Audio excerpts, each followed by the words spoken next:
Eso es teología, el estudio de Dios, el conocer a Dios. Sin embargo, vemos que las asambleas de Dios fue evolucionando, partiendo del movimiento wesleyano, de la iglesia puritana, de la santidad. Siguiendo ese modelo, tenemos raíces en el metodismo, pero algo que nos hace diferentes es la experiencia pentecostal. Aquí cabe un paréntesis. Nuestra fe se denomina pentecostal.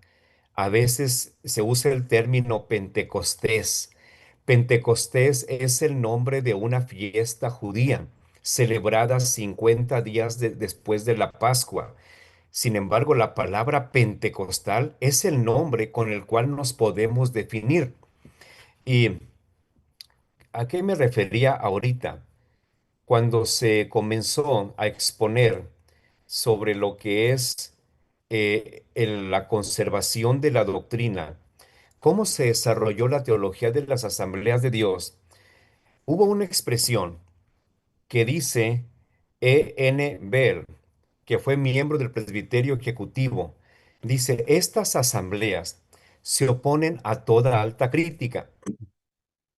Estamos hablando del año 1919, hace más de 100 años. Y habla de una oposición de las asambleas de Dios a la alta crítica. No sé si saben qué es la alta crítica. Aún no. Bueno, cuando hablamos de la alta crítica, hablamos de una disciplina académica que busca analizar los textos bíblicos desde una perspectiva histórica. Ahorita nosotros, en el año 2025, valoramos la alta crítica porque le damos una connotación diferente a lo que tuvo hace 100 años. Hace 100 años, hablar de la alta crítica era hablar de un movimiento ateo, que se acercaba a la Biblia históricamente, no para reforzar sus convicciones de Dios, sino como para comprobar que la Biblia contenía mitos, contenía leyendas, como para desmitificar la Biblia, quitarle su credibilidad, quitarle su autoridad. La alta crítica se desarrolló en Europa.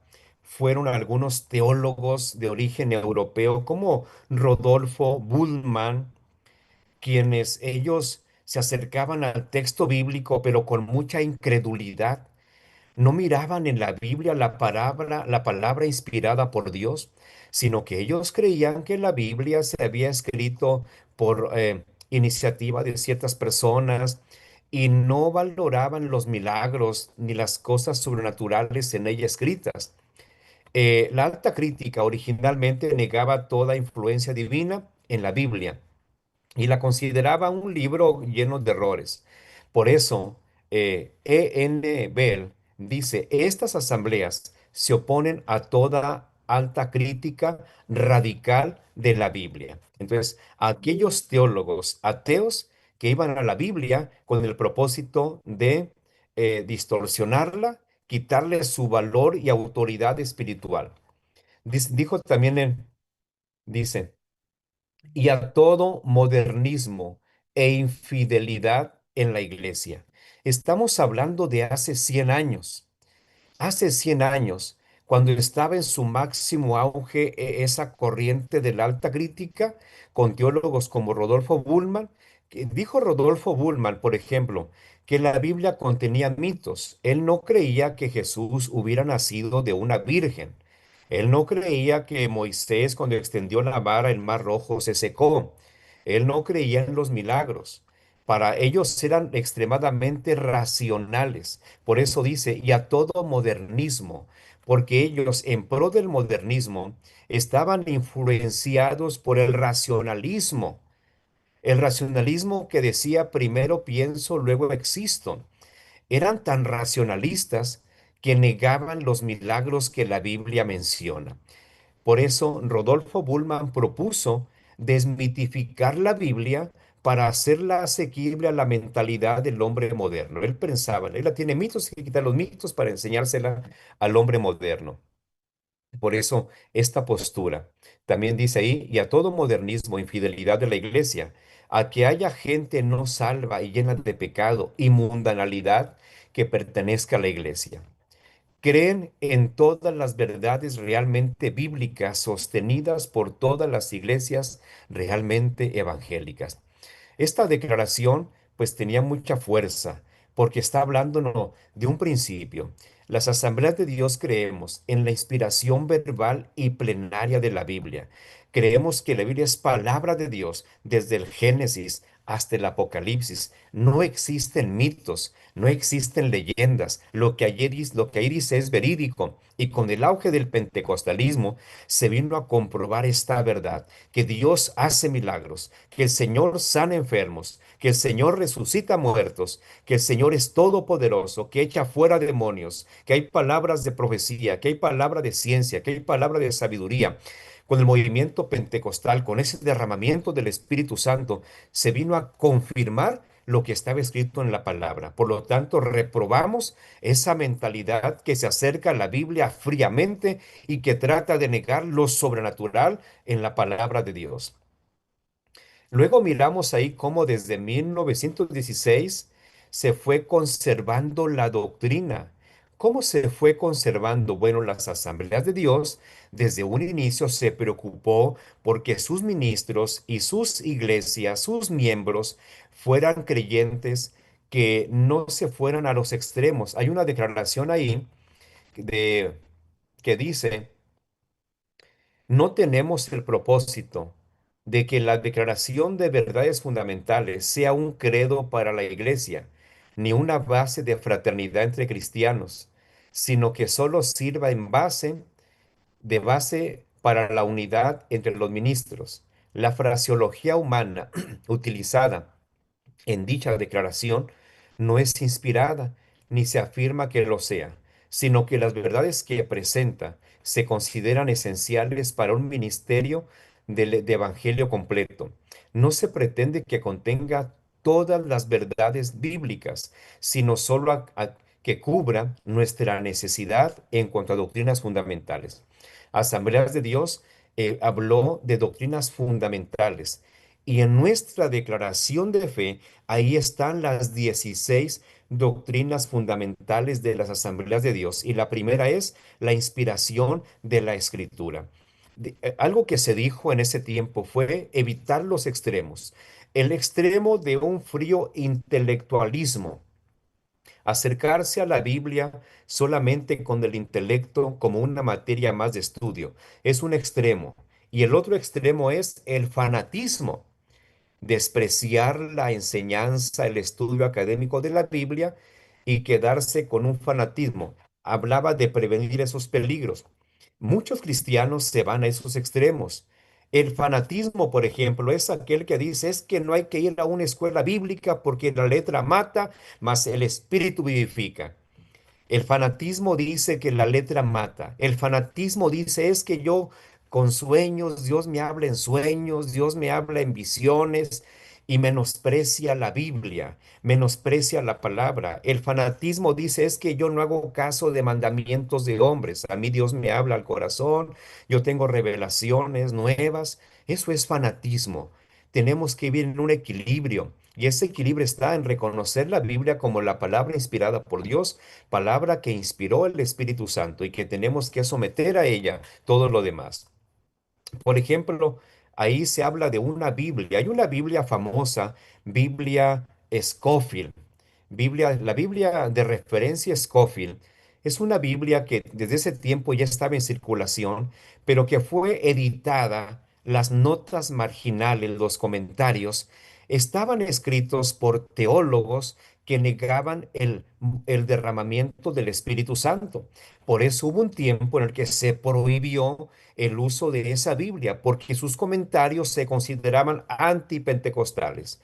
Con el paso del tiempo, pues ya se valoró que tenía más aportaciones positivas que las aportaciones negativas. Y los pentecostales, ¿cómo fueron enseñando doctrina? creando la escuela dominical en sus iglesias, lecciones bíblicas para los hermanos. ¿Qué más? Publicaciones de revistas donde se escribían artículos que hablaban de la profundidad de nuestra fe, pero también a través de la poesía, a través de los cantos. Por eso hay muchos himnos que tienen doctrina. Los himnos, esto no quiere decir que menospreciemos los cantos contemporáneos, no menospreciamos los cantos actuales, pero muchos de los himnos escritos a principios de 1900 tenían doctrina. Eran himnos didácticos que los cristianos cuando los cantaban no solamente adoraban a Dios, se formaban doctrinalmente porque hablaban de la Trinidad, hablaban de la sanidad divina, hablaban de la salvación, hablaban de la sangre de Cristo, hablaban de la santidad. Entonces eran himnos que tenían didáctica, eran himnos impregnados con doctrina. Y es algo que ahorita vemos escasez. Hay cantos muy bonitos, sin embargo, pocos de los cantos actuales tienen doctrina. Es algo que hemos perdido y Asambleas de Dios en su historia valoraba esa doctrina, que los cantos tuvieran doctrina, que fueran formativos. Hoy nuestros cantos son almáticos. ¿Qué quiere decir? Que solamente apelan a nuestras emociones, a hacernos llorar, a hacernos sentir bien, pero no nos forman doctrinalmente. Y ahí estamos débiles en esa área. Entonces, bueno, esto es lo que traté de resaltar de lo que ahorita expusieron. Estuvo excelente la exposición. Si hay una duda de lo que se dijo, pregúntenlo y si no, pasamos al tema de hoy que son fundamentos teológicos. Ah, hermano, un comentario al respecto con relación a lo que menciona de los cantos. Sí, Yo recuerdo que años atrás se cantaba del himnario de Gloria y Triunfo, no sé si usted lo conozca, sí, y eran unos cantos muy hermosos para diferentes momentos y pasó a desuso prácticamente al inicio de este siglo, a grado tal que por ahí a veces lo he encontrado. Bueno, yo tengo mis himnarios, pero ya no se cantan y no se conocen. Y son unas verdaderas melodías que hablan de la grandeza de Dios, y a alguien a veces los escucha y le parecen un tanto extraños, confusos, aburridos. Incluso alguien ha dicho, canciones muy aburridas. Y yo digo, qué pena que se expresen de esa forma, de esos himnarios que utilizamos hace muchos años y que realmente muchas de esas melodías nos llenaban en momentos muy distintos de nuestra existencia. Es un comentario en referencia al himnario de Gloria y Triunfo. Gracias por la oportunidad. correcto. Sí, en lo personal también los hemos cantado, lo tenemos todavía. No demeritamos la alabanza actual. Sin embargo, veo escasez de doctrina, escasez de teología en la mayor parte de los cantos actuales. Lamentablemente se pasó de una alabanza cristocéntrica a una alabanza antropocéntrica, porque la alabanza actual se centra mucho a veces en mi emoción, en el yo. Es humanista, centrada más en mi necesidad personal y no en adorar a Dios, no en exaltar a Cristo, no en formarnos doctrinalmente. Pero es una observación y que puede ayudarnos. Ahora, el himno como género musical ya no está de moda como género. Por eso a las generaciones actuales les parece extraño porque es un género que ya no está vigente. Sin embargo, vemos la riqueza doctrinal, la riqueza teológica que hay en ellos y cómo sigue siendo o puede ser formativo. Entonces, que nuestros músicos contemporáneos puedan emplear los métodos actuales para seguir formando doctrinalmente a través del canto, que es una necesidad imperante. Aprendiendo de esos himnos, tomemos el principio didáctico, el principio doctrinal, el principio teológico, para hacer que nuestras alabanzas actuales no pierdan ese propósito que Asambleas de Dios tuvo desde el comienzo, formar teológicamente y doctrinalmente a las iglesias a través del canto de los himnos. Pasamos ahora a lo que son los fundamentos teológicos. Voy a compartir pantalla. Fundamentos teológicos.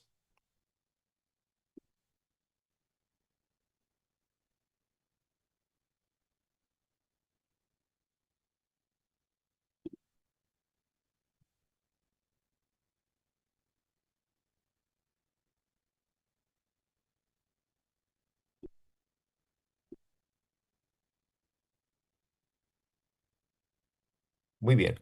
¿Es visible, hermanos? ¿Sí? Ok, sí. Correcto. Hablemos de los fundamentos teológicos. Mira, aquí viene un tema interesante. La naturaleza de la teología sistemática. Bueno, la buena teología la escriben quienes tienen cuidado de permitir que sea la revelación bíblica la que les dé forma a sus puntos de vista. Vamos a ir despejando aquí algunos aspectos. Cuando hablo de revelación, me refiero a lo que el Espíritu Santo en efecto manifestó con claridad a los agiógrafos. La palabra agiógrafo con H al principio, agiógrafo, es el tecnicismo teológico para referirse a un escritor sagrado, inspirado. Cuando San Pablo escribió carta a los Corintios Romanos, cada una de sus epístolas, él es un agiógrafo.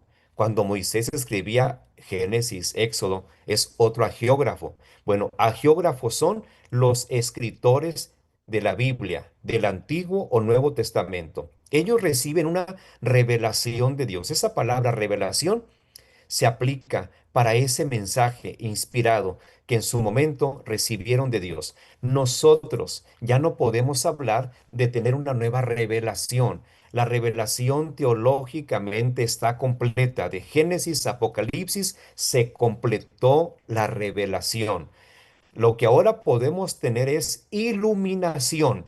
Tenemos iluminación para entender algunos pasajes. Tenemos iluminación para distinguir la doctrina, pero ya no tenemos revelaciones. Cuidado con aquellos predicadores, apóstoles, maestros que les hablan de nuevas revelaciones. El canon está cerrado. Desde Génesis, Apocalipsis se cerró y ya no tenemos nuevas revelaciones. Por eso San Pablo dijo, si aún nosotros o un ángel de Dios les predica un nuevo evangelio, dijo, sea anatema, porque se cerró ese canon.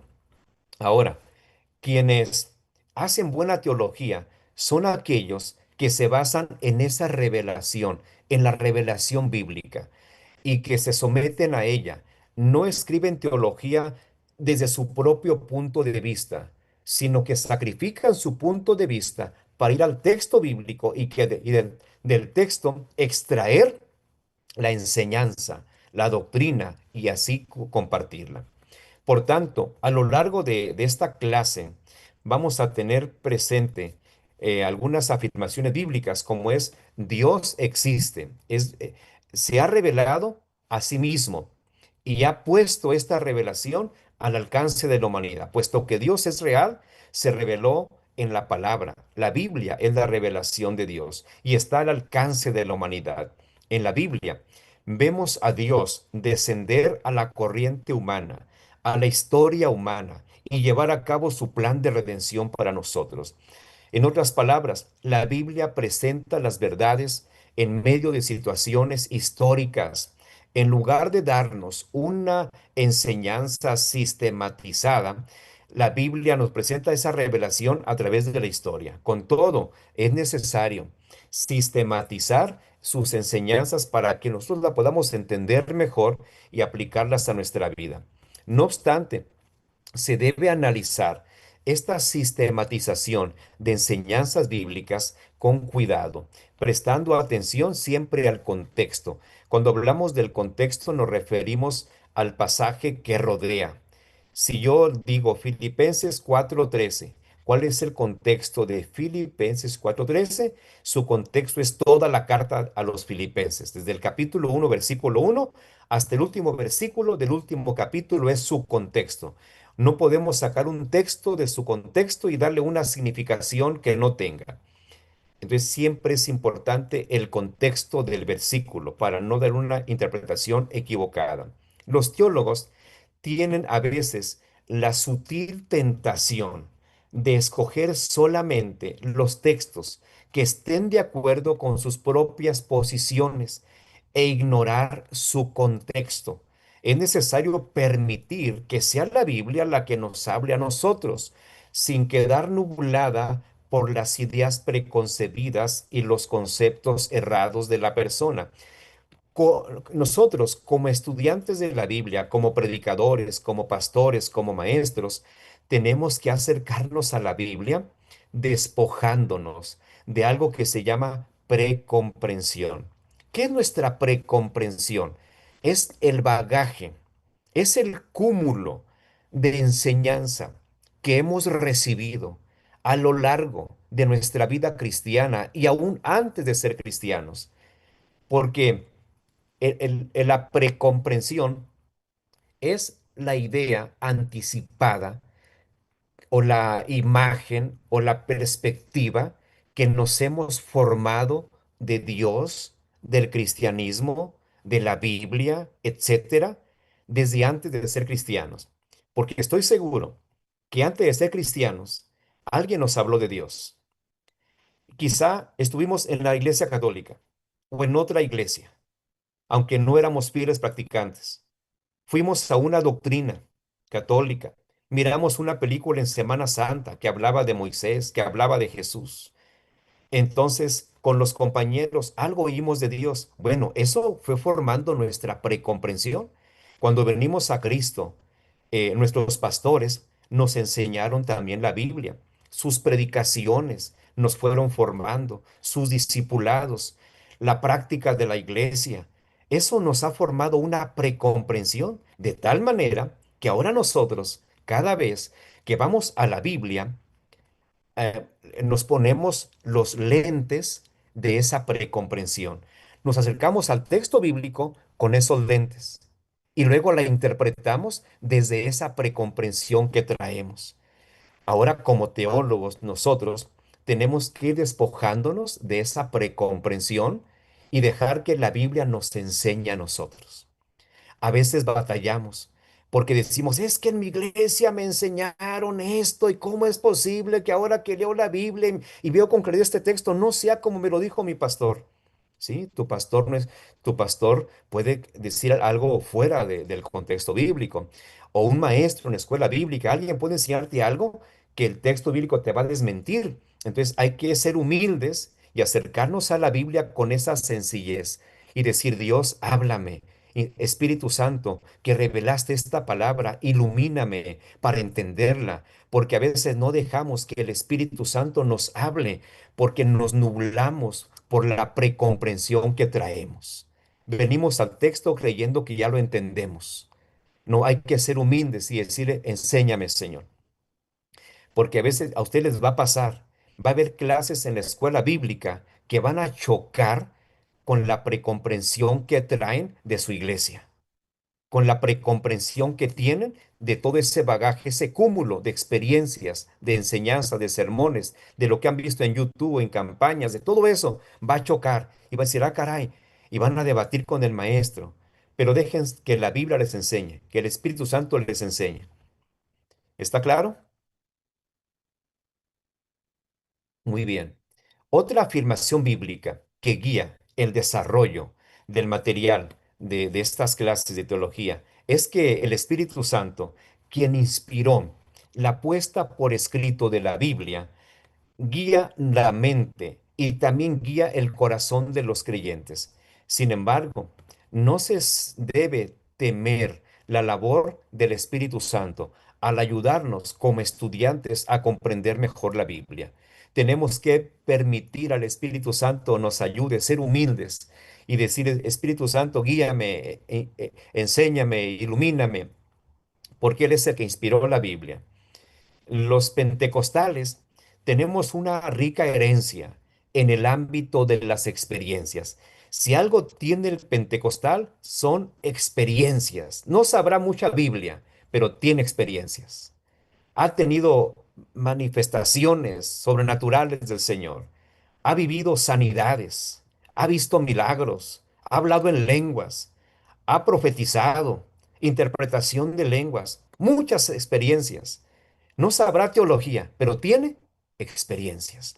Entonces los pentecostales tenemos esa rica herencia de la experiencia y hemos sostenido fervientemente nuestra convicción con respecto a nuestra fe, pero no hemos estado tan dispuestos a escribir explicaciones de nuestras experiencias con las verdades de la Biblia. Si ustedes van a una librería bíblica, van a encontrar muchas Biblias de estudio, muchos libros de teología, pero en su mayoría escritos por teólogos que no son pentecostales.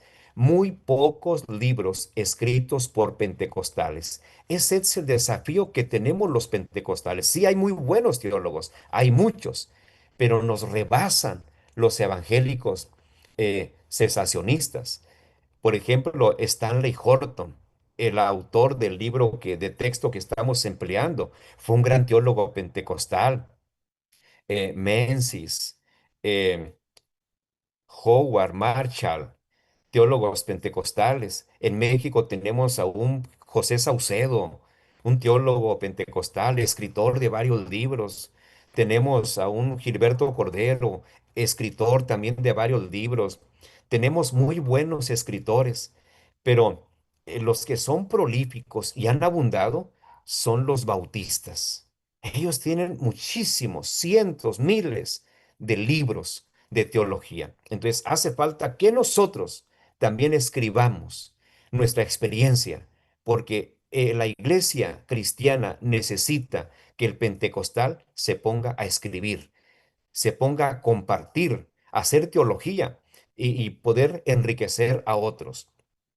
Con todo, existe ahora un cuerpo creciente, ya tenemos un cuerpo creciente desde la perspectiva pentecostal que forman la iglesia. Entonces, naturaleza de la teología sistemática. ¿Qué es la religión? Cuando hablamos de religión, ¿a qué nos estamos refiriendo? Bueno, el lugar para comenzar a pensar acerca de la teología sistemática es la comprensión del concepto religión. Aunque es posible definir la religión de muchas maneras, una de las definiciones más simples de lo que es decir, la religión es la búsqueda de algo superior.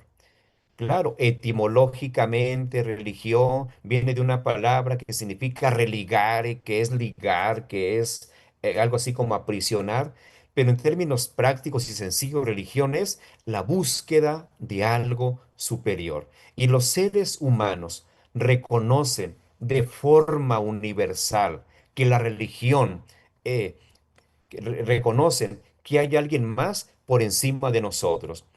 En cada civilización, en cada grupo étnico, vemos religión. Si el hombre está en Asia, está en Europa, está en América, en el continente que esté, el hombre es religioso por naturaleza. Hasta una piedra la adora, levanta sus manos al sol y lo adora, porque el hombre sabe que hay alguien más grande que él, que está por encima de él. Aunque ande equivocado, ande errado, pero está buscando a un ser superior. Entonces es un principio universal. Cuando Dios creó al hombre, nos puso ese chip de buscar la ayuda del Todopoderoso. El pecado dañó y afectó esa comunión con Dios. Por eso el hombre se ha creado religiones tan raras, tan extrañas, adoración contraria a la palabra de Dios. Pero en sí la intención de buscar a alguien superior está en toda civilización humana. La religión ha tomado muchas formas y expresiones a lo largo de la historia humana. Desde la especulación filosófica, los griegos eran religiosos. Su filosofía era la manera en la que ellos estaban buscando la respuesta a quién soy, ¿quién me formó? ¿Qué habrá después de la vida? A los interrogantes que el hombre se ha hecho siempre, ellos trataron de responder a través de la especulación filosófica, pero hasta la creación de dioses en forma de objetos materiales, como lo que describe Romanos capítulo 1, versículo 21 al 23, que dice que se hicieron imágenes de hombre, de animales, y las veneraron. Es el incesante anhelo del ser humano por hallar a alguien superior, lo ha llevado a prácticas religiosas que van incluso desde los debates intelectuales como los griegos hasta los sacrificios humanos como a Moloch que le ofrecía a niños. No obstante, no se debe desechar el anhelo del individuo, sino solo o en sociedad, ni considerarlo como un factor negativo. El ser humano busca a alguien superior. Y dijo uno de los padres de la iglesia, San Agustín, dijo, nos has hecho para ti, y nuestro corazón está inquieto hasta que descanse en ti. Es una declaración de San Agustín y que dice una gran verdad. Es decir, el anhelo por lo superior es el don de Dios dentro de las personas que están abiertas a la revelación divina. Entonces, el hombre es religioso por naturaleza. Por eso podemos predicarle el Evangelio, porque hay una necesidad en el ser humano de un Dios. Y si no les predicamos al Dios verdadero, pues va a adorar el dinero, va a adorar al sol, va a adorar una piedra, pero algo va a adorar, porque el hombre no puede vivir sin buscar a un ser superior. Con toda la religión, como búsqueda humana de Dios, no es capaz de proporcionar nada ni nadie realmente superior. En el mejor de los casos, esa búsqueda religiosa termina con alguna deidad inferior o alguna explicación de la existencia que es solamente fabricada por la mente humana y el ser humano termina frustrado porque ningún desarrollo humano puede lograr llevarlo por sí mismo a Dios. Sin embargo, esta frustración no es el final de la historia, puesto que la persona cuando comienza a sentir esa futilidad por ese esfuerzo estéril, esto puede llevarlo a crear un terreno fértil para que crezca en él la revelación de Dios, para que conozca a Cristo Jesús, para que venga a él. Ahora, hablemos de los tipos de autoridad religiosa. Cuando la religión acepta la revelación de Dios en Cristo, se levanta a un lugar de prominencia el tema de la autoridad. Cuando hablamos de autoridad, bueno, nos referimos a en qué apoyamos nuestra fe, en qué se apoya nuestra práctica. ¿Cómo se relaciona la revelación de Dios con nosotros como individuos? Estas preguntas dirigen nuestra atención hacia el tema de la autoridad. El interrogante sobre la autoridad, que en realidad pregunta cómo se relaciona la revelación de Dios con la forma en la que las personas o los cristianos vivimos nuestra fe. Un- Ahora veamos. Hay autoridades internas y autoridades externas. La autoridad externa comprende aquellas fuentes de autoridad que se hallan fuera de la persona. Una autoridad externa nos referimos a lo que está fuera de nosotros, como la autoridad canónica. ¿Qué es autoridad canónica? Bueno, es la que sostiene que los materiales bíblicos, tal como los contiene el canon, la palabra canon significa regla de medir, y canon se le llama a la Biblia, es nuestro canon, porque es nuestra regla de fe y práctica. La Biblia es nuestro canon, nuestra regla de fe y práctica. Entonces, hablar de autoridad canónica es hablar de la Biblia como nuestra autoridad. La Biblia nos habla sobre nuestras creencias, sobre nuestro estilo de vida, sobre nuestra manera decisiva, los que defendemos el punto de vista canónico que consideramos la Biblia tiene autoridad por su autor divino. Dios es el autor de la Biblia. dice Pedro, porque los santos hombres de Dios no hablaron por iniciativa propia, sino que el Espíritu Santo los inspiró.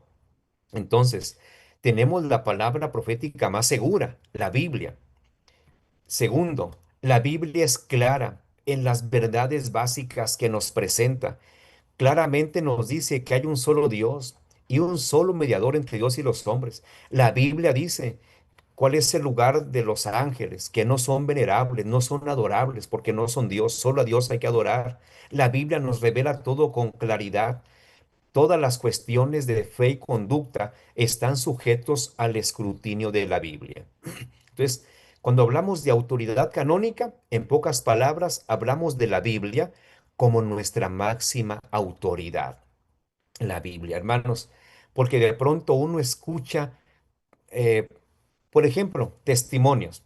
No falta el predicador que llega a una iglesia o el hermano que llega a una iglesia y le dan el micrófono y testifica que Dios lo llevó al infierno y que anduvo en el infierno y que ahí miró a los demonios atormentando a los pecadores y que anduvo por diferentes niveles del infierno y que dice, y allí estaba Satanás y estaba tal espíritu atormentando, y hasta dicen, había un predicador cristiano ahí que era muy famoso acá en la tierra, pero ahí lo viene el infierno, y ahí miré al Papa fulano de tal, y ahí miré a tal cantante cristiano. Hermanos, la Biblia no dice eso. La Biblia enseña que Satanás no está en el infierno. La Biblia dice que el infierno fue creado para castigar a Satanás y que Satanás anda aquí en los aires, en la tierra. Satanás nunca ha ido al infierno hasta que se cumpla lo que dice Apocalipsis, cuando dice en el capítulo 20 que habrá un milenio y que será aprisionado por 1000 años, y allí nos habla de que será arrojado al abismo, encadenado por 1000 años, y que al final del milenio Satanás saldrá del abismo y Dios lo mandará al lago de fuego, ahora sea el infierno. El infierno fue creado para castigar a Satanás y a los demonios. También los seres humanos que no se arrepientan van a ese lugar de castigo. Pero hablar de que ahorita el diablo va al infierno y se sale. Es más, hasta hay gente que echa fuera demonios y dice, vete al averno a donde perteneces. No, Satanás ahorita y sus demonios andan en los aires, en las regiones celestes, lo dice Efesios capítulo 6. Entonces, pero hay tantas cosas que se dicen en las iglesias que están contradiciendo la verdad bíblica, como esa de que van al cielo y que van al infierno y que ven al diablo y que ven eso. Fíltrenlo a la autoridad canónica. ¿Qué dice la Biblia? ¿Cuál es mi autoridad? Ese sueño, esa disque revelación, esa visión aparente o lo que dice la autoridad canónica. Nuestra autoridad es la Biblia, la autoridad no la experiencia. La experiencia es una autoridad interna que es sugestiva, que no es objetiva. Entonces, hay que ir a la Biblia como nuestra autoridad. Ese es un ejemplo de cómo a veces distorsionamos lo que dice la Biblia por otras creencias. Por ejemplo, Satanás es un ángel creado y no es omnipotente, no es omnipresente, no es todopoderoso. Nada más Dios es todopoderoso. Dios es omnipresente, Dios es omnipotente. El diablo no lo es. Tiene muchos aliados, demonios que lo ayudan y que coordinan su trabajo, pero él no tiene atributos divinos, solo Dios los tiene. Otro punto, otra autoridad es la autoridad teológica. ¿Qué es la autoridad teológica? El punto de vista teológico sobre la autoridad busca en las confesiones doctrinales o los credos de la comunidad en general la fuente de fe y práctica. Desde los comienzos, la Iglesia ha proclamado sus creencias mediante fórmulas y credos. Antes, ahorita mirábamos que las asambleas de Dios, por 1916, 1920, 1940, escribieron himnos doctrinales, himnos didácticos que enseñaban a los cristianos acerca de la doctrina. Pero cuando nos vamos hasta el primer siglo, en aquel tiempo no eran tanto los cantos, eran los credos, la manera en la que se enseñaba la doctrina a los cristianos. Ustedes han visto, por ejemplo, el símbolo de un pez. ¿Han visto ese símbolo? Muchos cristianos tienen en sus vehículos una calcomanía con un pez y unas letras. ¿Alguien me puede decir cuáles son las letras que acompañan ese pez, que están dentro de ese pez? Ixoye. Bueno, en realidad no dice Ixoye, así lo interpretamos nosotros. Lo que hay allí es un acróstico, son letras mayúsculas del alfabeto griego, del griego koiné. Entonces, ¿cómo dice que decía, hermano?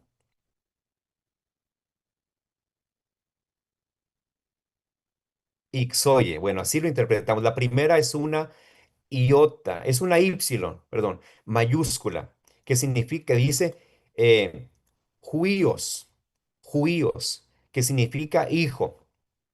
Y luego tenemos una que parece X.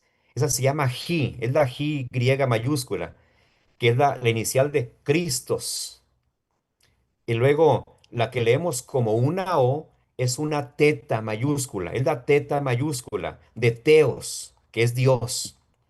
Y luego la que leemos como una Y, ahí tenemos una Y mayúscula que significa juíos.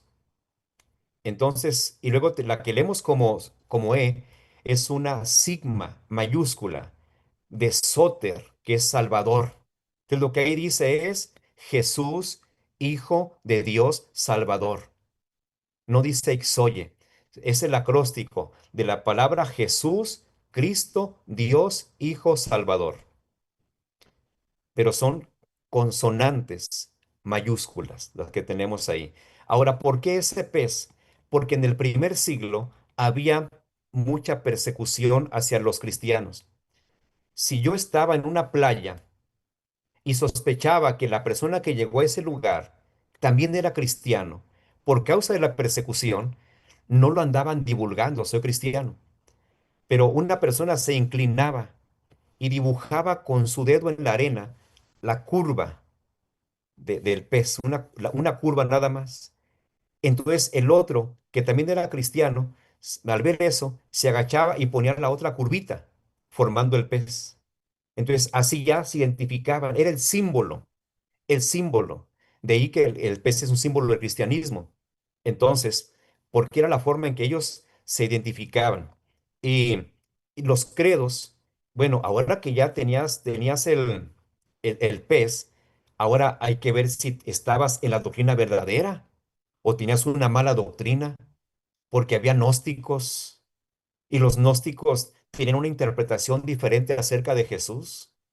Los gnósticos no creían que Jesús se había hecho carne, que era hombre. Ellos pensaban que era un espíritu que aparentaba ser humano.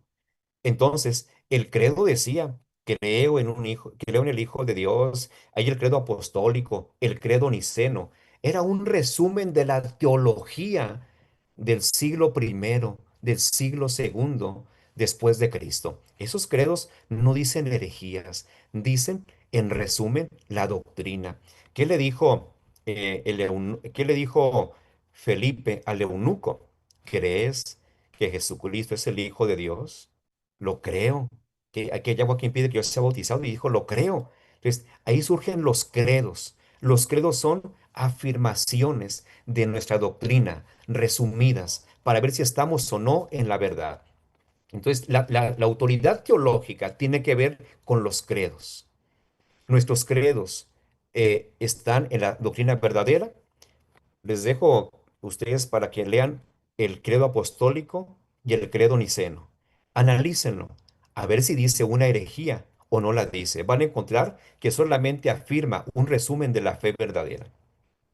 Ahora, la autoridad eclesiástica. ¿Qué es la autoridad eclesiástica? La autoridad eclesiástica sostiene que la iglesia misma debe ser la autoridad definitiva en los asuntos de fe y práctica. El entendimiento de que se suele mantener en conjunción con los puntos de vista canónico y teológico. Cuando hablamos de la autoridad eclesiástica, ahí vemos la postura de la Iglesia Católica Romana. Para la Iglesia Católica, no es la Biblia la máxima autoridad. Para ellos la autoridad máxima es la iglesia. Entonces, si la iglesia dice que el cielo es verde, aunque lo veamos azul, tenemos que creer que es verde. Eso se llama dogma. Un dogma es una declaración doctrinal y que no puede ser debatida ni rebatida. No, no, nadie puede contradecirla. Porque si se atreve alguien a contradecir el dogma de la iglesia, se le puede excomulgar de la iglesia. Es un disidente de la iglesia. A Martín Lutero lo excomulgaron por contradecir lo que la iglesia afirmaba, los dogmas de la iglesia. Por eso, ustedes pueden encontrar libros de teólogos católicos donde dicen cosas tan interesantes como hablar en contra de los ídolos y son católicos, pero en el dogma creen otra cosa. Esa es la autoridad eclesiástica, poner a la iglesia por encima de la Biblia. Y tenemos la experiencia también como autoridad. La experiencia es una autoridad interna.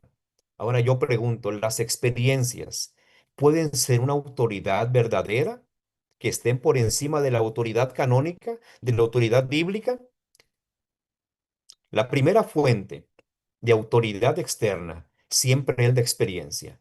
La persona se relaciona con la revelación de Dios en el escenario de la mente, de la voluntad y de nuestras emociones.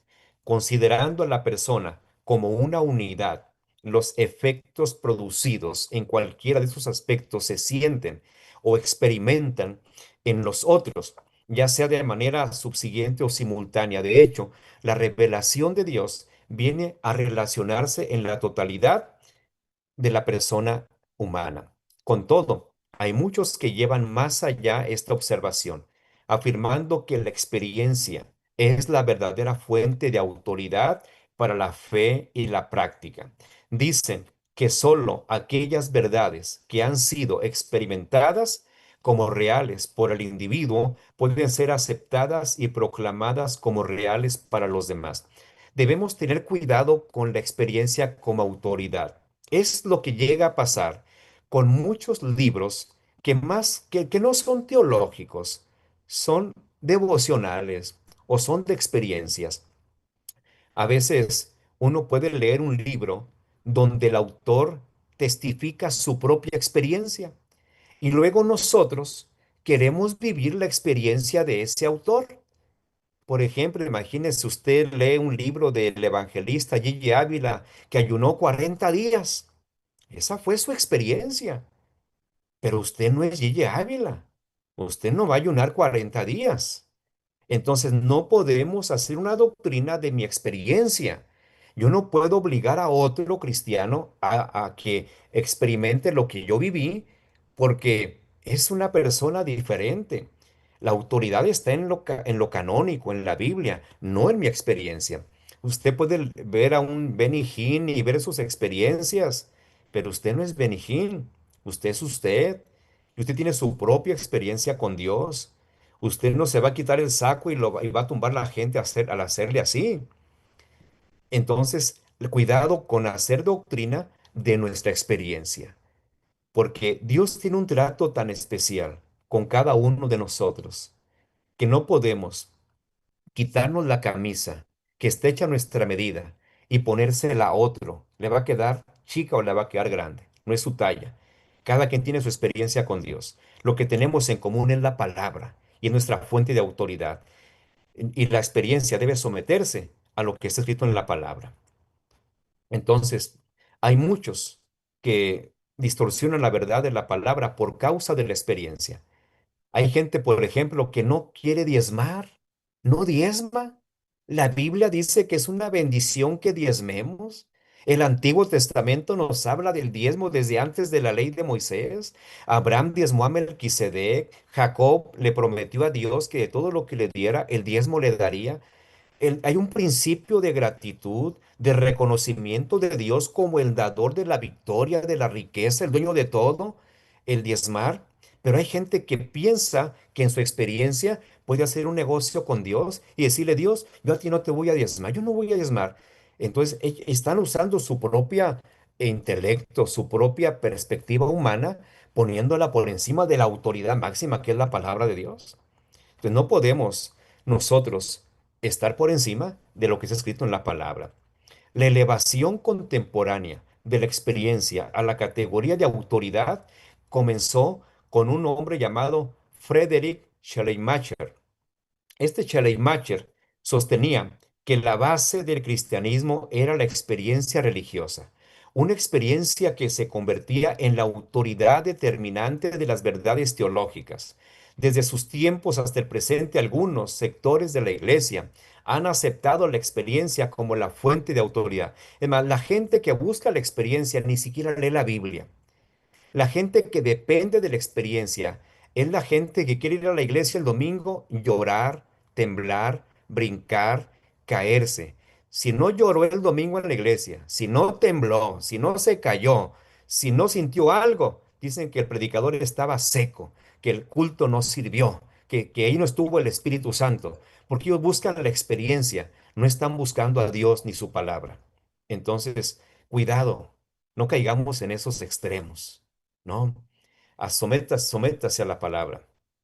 Aunque Schleiermacher y sus seguidores hayan tratado la Biblia como un libro humano, corriente y común, y hecho excesivo énfasis de la experiencia, no se debe pasar por alto el valor que tiene. Sabemos que la experiencia tiene valor, pero no por encima de la Biblia. Los pentecostales, en efecto, somos gente de experiencia, lo dije ahorita, sí tenemos mucha experiencia, pero toda experiencia debe estar sujeta a la autoridad canónica, a la autoridad de la palabra de Dios. Nada de que anoche se me apareció un ángel y me trajo una nueva revelación. Porque yo he escuchado, por ejemplo, de gente que dice, es que Dios me dijo que me divorciara, que dejara a mi cónyuge. Es el diablo. La Biblia dice que el matrimonio es hasta que la muerte los separe. Entonces, ¿cómo hay gente que dice que Dios le dijo, haciendo de su propia experiencia la máxima autoridad? La Biblia es la máxima autoridad. Las experiencias varían. De ahí que tenemos que tener discernimiento. Por ejemplo, en cuanto a la exposición de los dones. En el capítulo 14 de Primera a los Corintios, el apóstol San Pablo dice, en ese capítulo 14 es un regulador acerca del orden en la iglesia. Y hay un versículo donde habla de los profetas. Dice, los profetas hablen por turno y los demás, ¿qué dice? Juzguen. Dice, los demás juzguen. ¿Qué dice ahí? Que cada manifestación de los dones tenemos que juzgarla. Alguien está profetizando, juzgue esa profecía. Alguien habla lenguas, juzgue esa manifestación. O sea, usted no diga, no, pues es que me dijo que me va a profetizar, porque hay gente que profetiza como deporte, ¿verdad?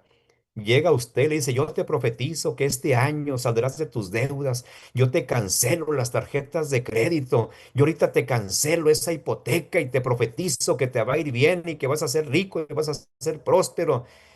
Hay profecías que no vienen de Dios, o sea, juzgue, valórelo. ¿Eso que me está diciendo es de Dios o no es de Dios? Eso dice 1 Corintios capítulo 14, nos habla de analizar las manifestaciones de los dones, porque aunque son experiencias, tienen que ser sometidas a la palabra de Dios, al juicio de la autoridad canónica. Otra autoridad es la razón humana, el razonamiento. Con la llegada de la edad de la Ilustración, a partir de fines del siglo XVII, muchos han hecho de la razón humana la fuente autosuficiente de autoridad. Este racionalismo dice que no necesita la revelación divina, o sea, la Biblia, la palabra, y de hecho niegan la realidad de esa revelación divina. Colin Brown observa acertadamente que en el lenguaje de la vida diaria, el racionalismo ha venido a significar el intento de juzgarlo todo a la luz de la razón. Las consecuencias del surgimiento del racionalismo se han dejado sentir en todos los aspectos de la vida humana, pero especialmente en la religión y en la teología. Nuestros poderes intelectuales son parte de lo que significa haber sido creados a la imagen y semejanza de Dios. Por tanto, emplear la razón en la recepción de la revelación divina no es algo erróneo en sí mismo. Se han hecho adelantos gracias a la razón. El hombre ha avanzado en conocimientos tecnológicos, en temas teológicos, etcétera, arqueológicos. Pero la razón, entendamos que la razón humana no es suficiente para alcanzar a comprender la inmensidad de un Dios todopoderoso que está incluso por encima de nuestra lógica y razonamiento. Entonces, la razón humana debe someterse a la palabra. La razón humana, por muy brillante que sea, eh, se debe someter a la autoridad canónica. Creemos que la mejor manera de hacer teología es reconocer la Biblia como nuestra máxima autoridad y permitirle al Espíritu Santo que mediante esta palabra revelada de Dios a nosotros, pues nos vaya formando. Las afirmaciones eh, en forma de credo y otras declaraciones de la iglesia son valiosas ayudas en la interpretación y en la aplicación de la Biblia. Y la experiencia es valiosa en tanto que se someta a la palabra de Dios. Y la razón humana es valiosa en tanto que dependa de la autoridad canónica, que es la palabra de Dios. Entonces concluimos que la autoridad máxima para nosotros es la Biblia. Esa es nuestra máxima autoridad. Todas las demás autoridades pueden tener ciertos márgenes de error. La definición de la teología. La teología, definida de manera sencilla, es un estudio de Dios y de sus relaciones con todo lo que Él ha creado. Creemos que se debe derivar de la revelación divina de la Biblia, porque no hay otra fuente del testimonio para crear teología aparte de la Biblia.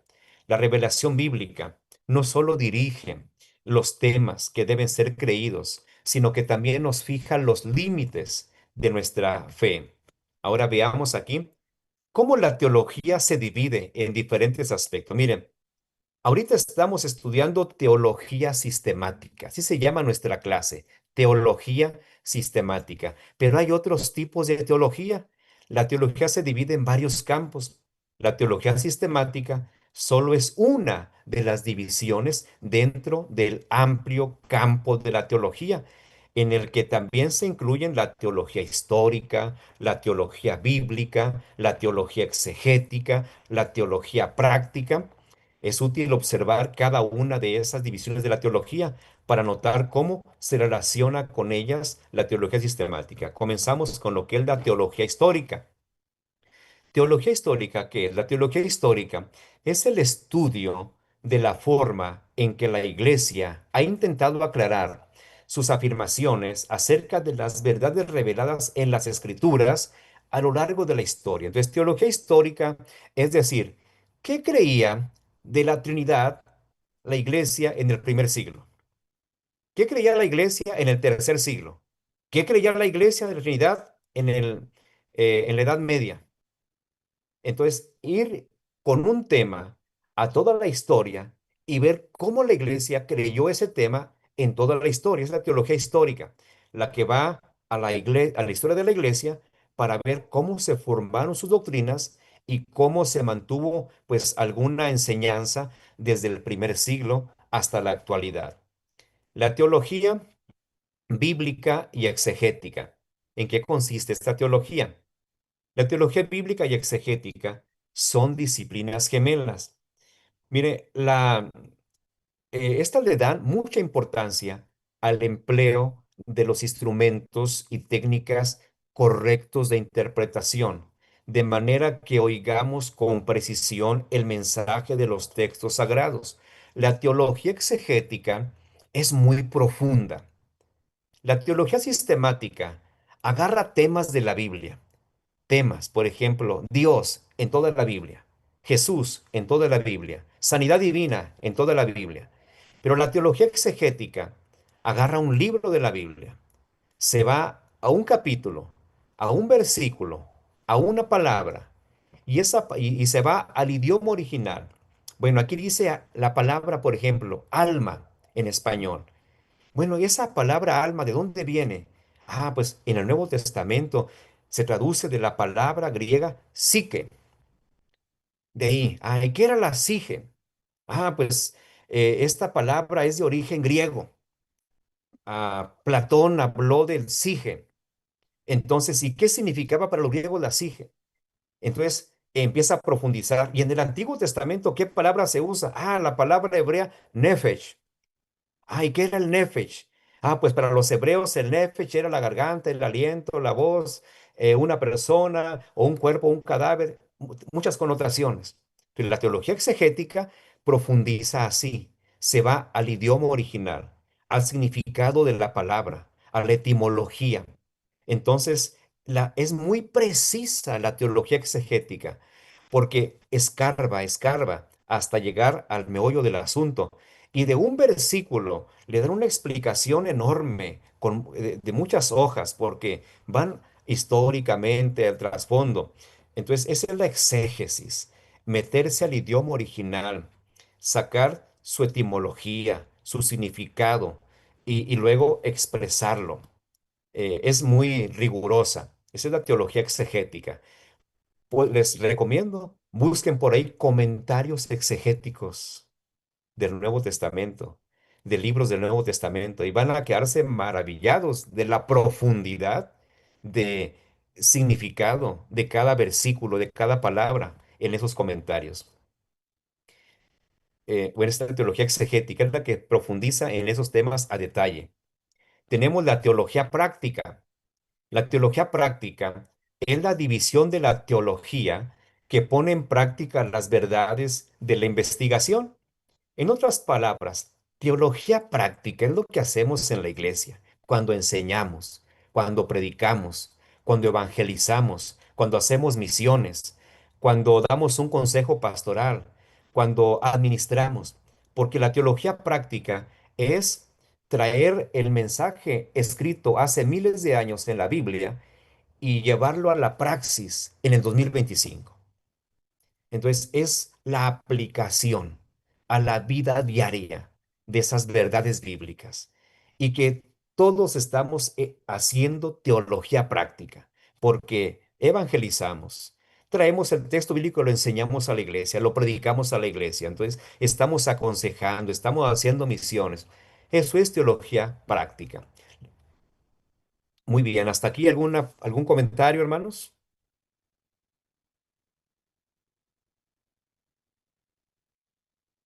¿Vamos bien? También, hermano, vamos muy bien. Pues sí, impresionada por toda la historia de la Biblia, por cada uno de los conceptos, cómo Dios nos va abriendo el entendimiento para aprender de su palabra. Y pues es muy bonito que a través también de las clases sienta uno a Dios, Amén. sienta uno cómo también el espíritu se eleva y Amén. es algo muy maravilloso. Así es. Excelente. Vamos ahora a sistemas teológicos protestantes. Dentro del protestantismo existen varios sistemas teológicos. Un examen de todos los sistemas teológicos nos llevaría más espacio del que tenemos ahorita disponible. Pero vamos a considerar algunos como son los siguientes. Comenzamos por el calvinismo.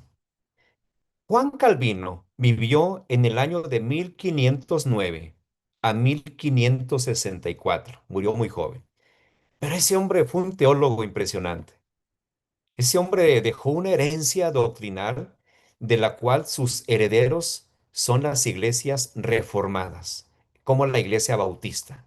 La teología de ellos emana de Calvino. Ellos son calvinistas. Para un bautista, los tres teólogos más importantes son San Pablo, San Agustín y Juan Calvino. Esos tres son los íconos de su fe y de su teología. Entonces, bueno, el calvinismo debe su nombre al teólogo y reformador de origen francés llamado Juan Calvino.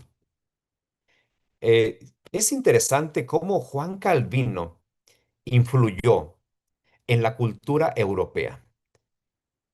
Pueden ver una película, busquen allá, en YouTube, está la vida de Juan Calvino.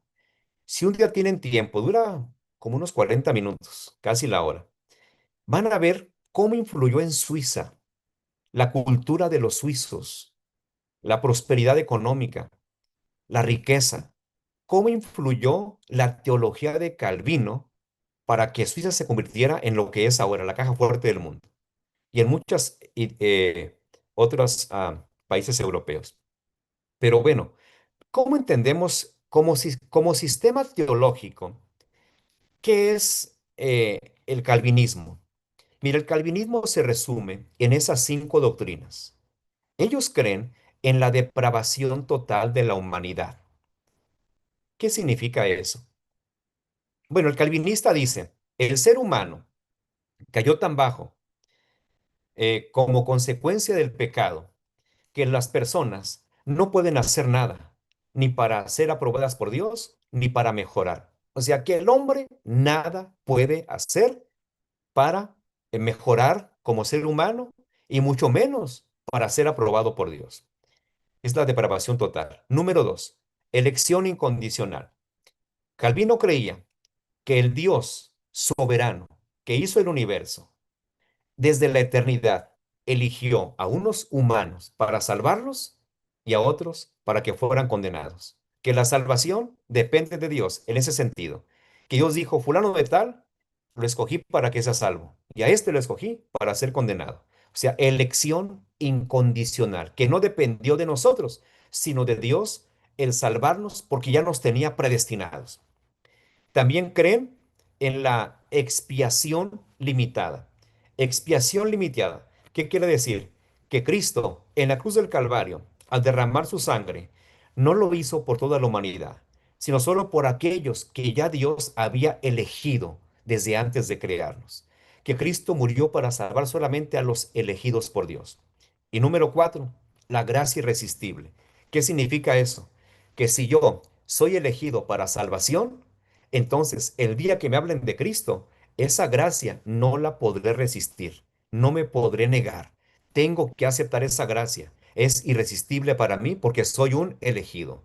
Y si no soy elegido, aunque me acerque a la iglesia y me bautice y ande un tiempo en el Evangelio, un día me voy a perder. Voy a volver atrás porque no soy elegido. Y la palabra perseverancia de los santos, el último pilar del calvinismo, ¿qué es la perseverancia? Pues que una vez que soy salvo, siempre salvo. Que Dios me dará la fuerza para perseverar hasta el fin, hasta recibir el máximo de la salvación, la vida eterna. Así se resume, en poquitas palabras, el calvinismo. Otro sistema teológico es el arminianismo. Este se debe a Jacobo Arminio. Jacobo Arminio fue un teólogo de origen holandés que vivió en 1560 al año 1609. Él manifestó bueno, de antemano, Arminio fue discípulo de Calvino, fue su discípulo, pero él manifestó su desacuerdo con los principios del calvinismo. Él alegó, número uno, ¿qué dijo? Él habló acerca, eh, dice que el calvinismo tendía a ser de Dios el autor del pecado. Por eso no estaba de acuerdo con el calvinismo, porque dijo entonces, si Dios me eligió para condenación, Dios es el autor del pecado, porque nunca podré ser salvo. Si Dios me eligió para la condenación, o sea, él decía, Dios no puede ser el autor del pecado. Y segundo, negaba el libre albedrío de las personas. El calvinismo dijo, niega el libre albedrío del ser humano.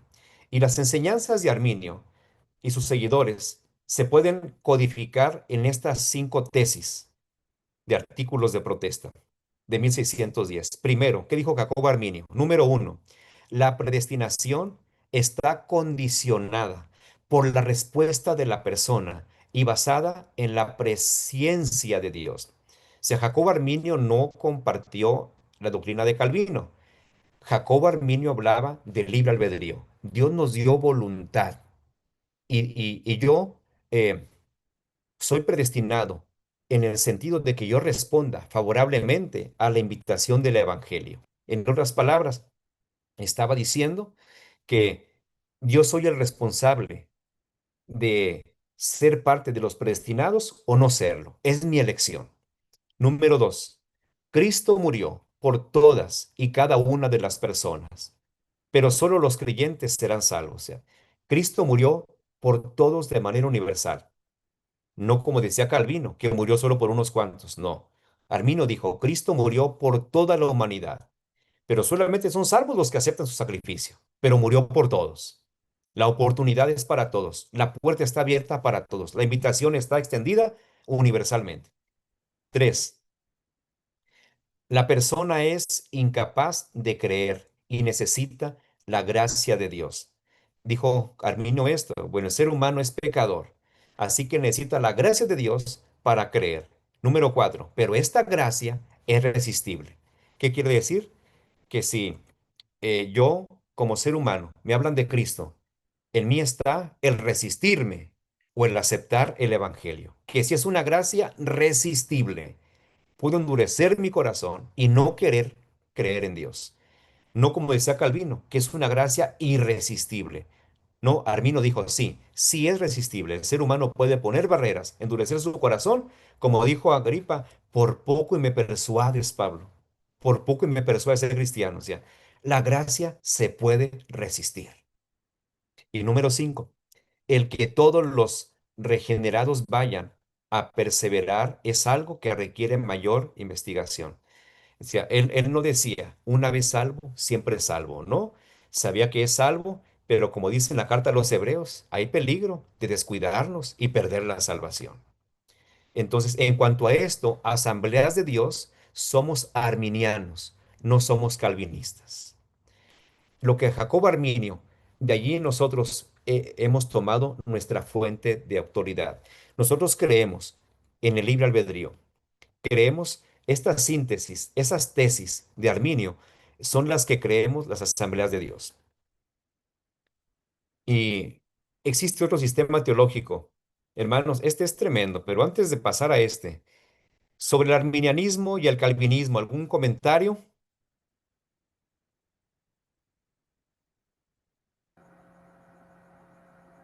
Pues, hermano, es interesante la situación de ellos dos. Yo estuve escuchando en YouTube una conferencia amplia en referencia a la situación de Juan Calvino, Ajá. e igualmente de Arminio y de Martín Lutero. De los tres están ahí y otros más, otros personajes más que se han ido mencionando. Y entonces es interesante la forma como ellos piensan, dan a conocer sus teorías, su forma de pensar, y al paso del tiempo, como por ejemplo, Arminio empieza a contradecir algunos aspectos. Él señala uno de ellos que a mí me llamó mucho la atención. Dice, oiga, pues si unos iban a ser salvos y otros van a ser condenados, dice, pues entonces Cristo no murió por todos, dice, nada más murió por unos, Sí. porque pues unos van a ser salvos, dice, y entonces entraría la duda de decir, oye, ¿iría a ser salvo o a lo mejor no voy a ser salvo? Y ahí voy entrando en una duda, decir, bueno, ¿qué caso tiene estar pretendiéndose a lo mejor no voy a ser de los que se van a salvar? Y entonces el autor comenta que eran algunas de las diferencias que tuvieron y el cómo aclara en referencia a la Biblia que Cristo murió por todos. Y entonces la otra opinión de Calvino se contrapone a lo que dice la Biblia en relación al trabajo de Cristo y la muerte para salvar a los pecadores. Sería mi comentario. Excelente, hermano. Sí, somos arminianos nosotros. Creemos libre albedrío del hombre, gracia resistible. Cristo murió por todos de manera universal para darle la oportunidad al ser humano de ser salvo. Somos arminianos. Ahora, aquí sigue otro tema interesante y es el tema de la teología de liberación. ¿Qué es la teología de liberación? Cuando hablamos de esta teología, hermanos, aquí se mezcla mucho con lo político. Creo que nosotros como mexicanos actualmente estamos siendo testigos de algo relacionado con la teología de liberación. Mire, para explicarlo de manera más práctica, este movimiento teológico surgió en América Latina. a finales de los años 60. La teología de la liberación es un movimiento difuso compuesto por diferentes grupos disidentes, por ejemplo, negros, feministas, etcétera. Su principal interés es reinterpretar la fe cristiana desde la perspectiva de los pobres y de los oprimidos. Por eso ustedes escuchan a veces a políticos que hablan mucho de Cristo. "Oh, yo creo en Cristo, yo soy cristiano. Es que yo me identifico con la obra de Cristo". Y muchos cristianos ingenuos dicen, ah, es cristiano. No, tiene una teología de liberación. Y luego andan votando por Morena. Tiene una teología de liberación. Son marxistas, son ateos. Ellos creen en un Cristo revolucionario, creen en un Cristo socialista, creen en un Cristo a favor del pobre y del oprimido. Están en contra del rico, en contra de la prosperidad, en contra de la propiedad privada, en contra de la familia, en contra del progreso, en contra del mérito y a favor de toda perversión. Pero citan mucho la Biblia, citan mucho a Moisés, al Éxodo, citan a Cristo, su estandarte es la religión, pero son ateos a la vez. Y dicen, yo me identifico con Cristo, pero porque hacen una reinterpretación del Evangelio. Ven a Cristo como un caudillo social, defensor de los pobres. Entonces, es una herejía ese tipo de movimiento, porque su principal interés es ver a Cristo como un defensor de los pobres y oprimidos. Sus representantes proclaman que el único evangelio que se relaciona de manera adecuada con las necesidades de esos grupos de personas es el que proclama la liberación de la pobreza y de la opresión. El mensaje de estos liberacionistas es un juicio para el rico, lo llaman opresor, y una liberación para el pobre y para el oprimido. Entonces, de ahí surgió el feminismo, porque el feminismo dice es que la mujer está oprimida por el patriarcado, el hombre tiene oprimida a la mujer, tenemos que liberarla. Este movimiento de liberación es el que dice es que los ricos son malos por naturaleza. Hay un texto que dice, bienaventurados los pobres en espíritu. Ellos usan mal esos versículos. Jesucristo no hablaba de los pobres económicamente, hablaba del humilde, del pobre de espíritu, de la humildad. No, la Biblia, si ustedes van a la Biblia, en la Biblia encontramos que Dios está a favor de la propiedad privada. Dios está a favor del que el que no trabaja, que no coma.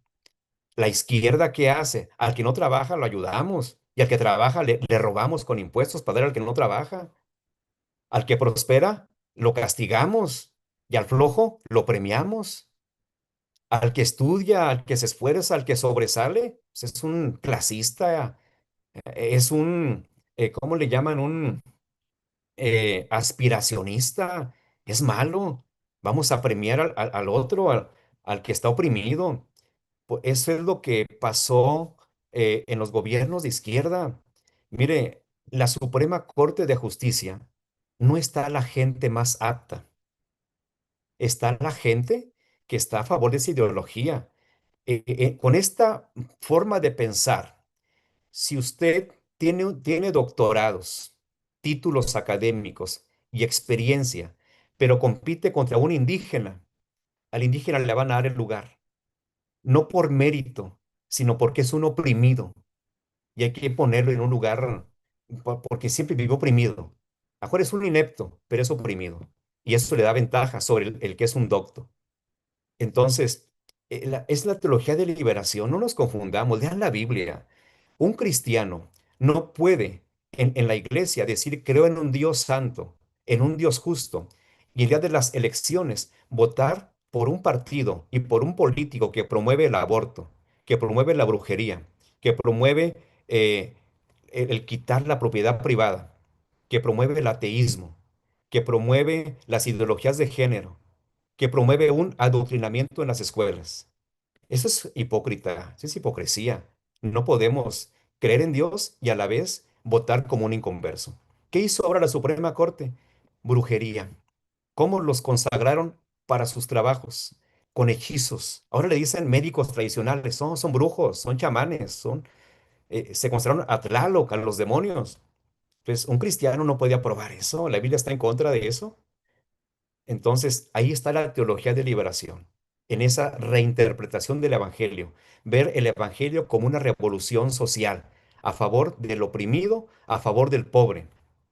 El compromiso con este tipo de cambio saca con frecuencia las escrituras de su contexto y puede emplear medios que habría que describir como marxistas o revolucionarios.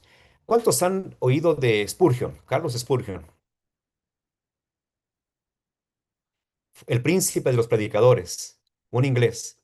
Pues ¿sabían que Spurgeon fue contemporáneo de Carlos Marx en Londres? Fueron contemporáneos, mientras que Carlos Marx era auspiciado económicamente por Federico Hegel, que le pagaba sus estudios, y él le escribía su tesis del socialismo en contra del capital y todo eso. Spurgeon estaba predicando la Biblia, contrarrestando el marxismo que estaban haciendo. Por eso le preguntaron a Federico Hegel: ¿a quién es la persona que más odias? Y dijo: al que más odio es a Spurgeon. ¿Por qué? Porque Spurgeon cree en Dios, predica de Dios, cree en la familia, cree en el matrimonio, cree en la propiedad privada, cree en todo esto. Y el marxismo es todo lo contrario. Entonces, un cristiano no puede ser socialista. Investiguen eso, lean sobre la historia de Marx y la historia de Spurgeon, cómo estuvieron en choque. Y al final ganó la predicación de Spurgeon y no triunfó el socialismo en Inglaterra, pero se vino a otros lugares que eran tierra fértil. Entonces, cuidado. Bueno, hermanos, hasta ahí terminamos con movimientos de este tipo. El tiempo nos falta, pero ya es una probadita un poquito para que ustedes investiguen más a fondo y sean más doctos en lo que creen y en lo que enseñan.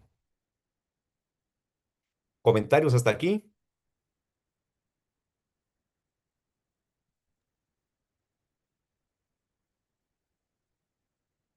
Sí, adelante.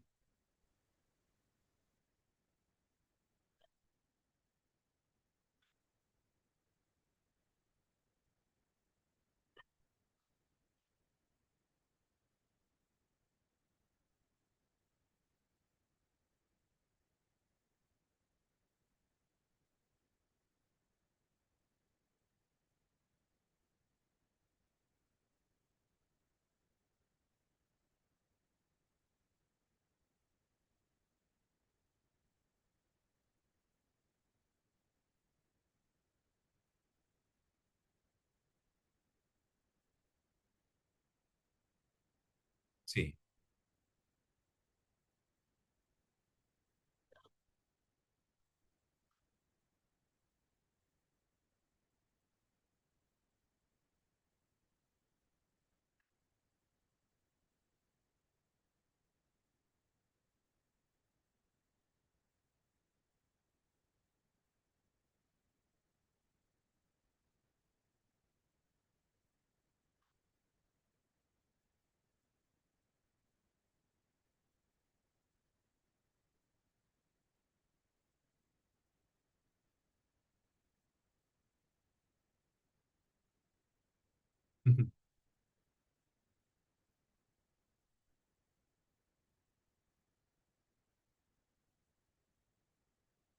sí,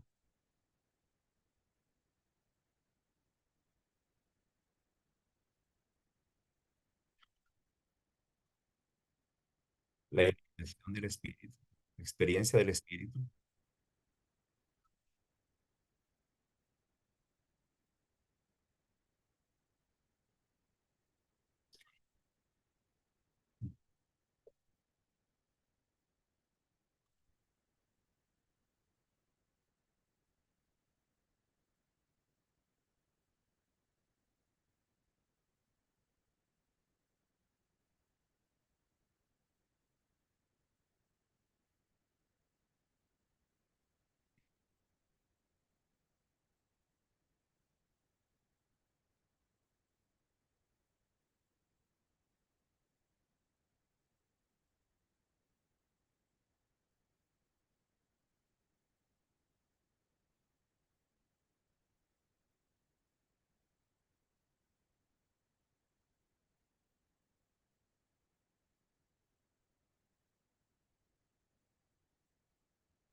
Arminianismo.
Sí, lo que usted menciona ahorita de esos hermanos que están en asambleas y hablan de una predestinación, pues no conocen la doctrina de asambleas, no la conocen, no son asambleístas esenciales, porque ellos están influenciados por esto, el movimiento evangélico.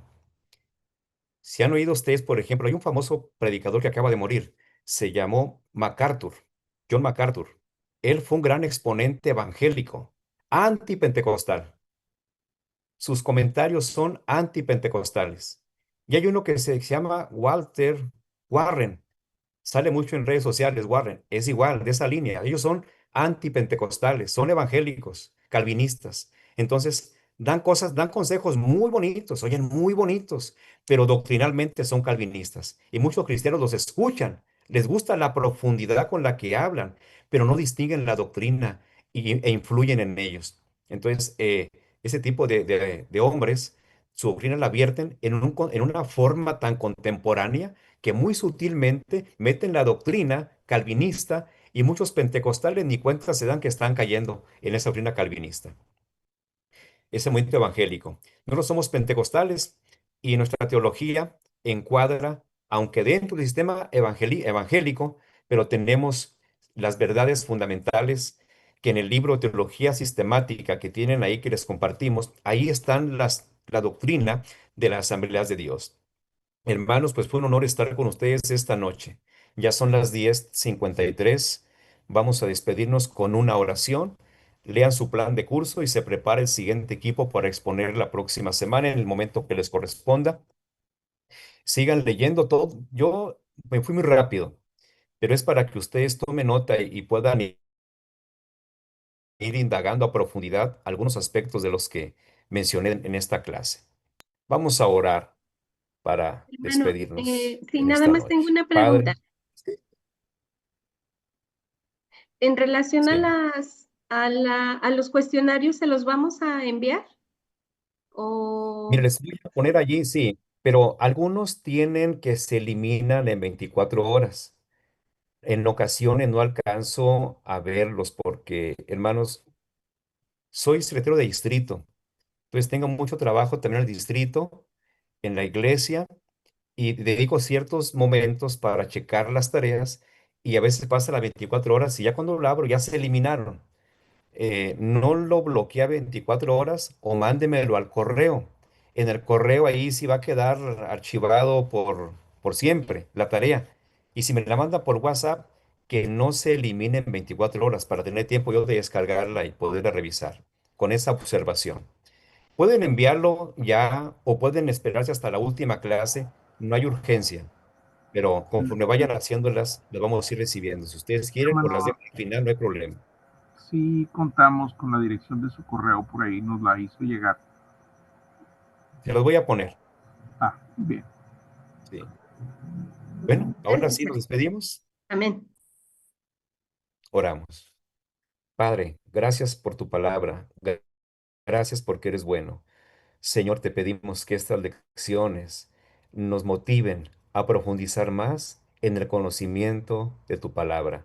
Ayúdanos a dejarnos enseñar, a ser humildes y que tu Espíritu Santo aplique tu palabra a nuestra vida y con toda sencillez y mansedumbre la llevemos en obra. En el nombre de Jesús, bendice este grupo de estudiantes tan selectos. Bendícelos, Padre. Úsalos en el nombre de Cristo. Amén. Dios los bendiga, hermanos. Pasen bonito fin de semana. Hasta la próxima.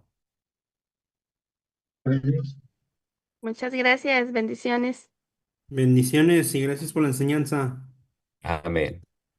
Dios les bendiga. Dios los bendiga.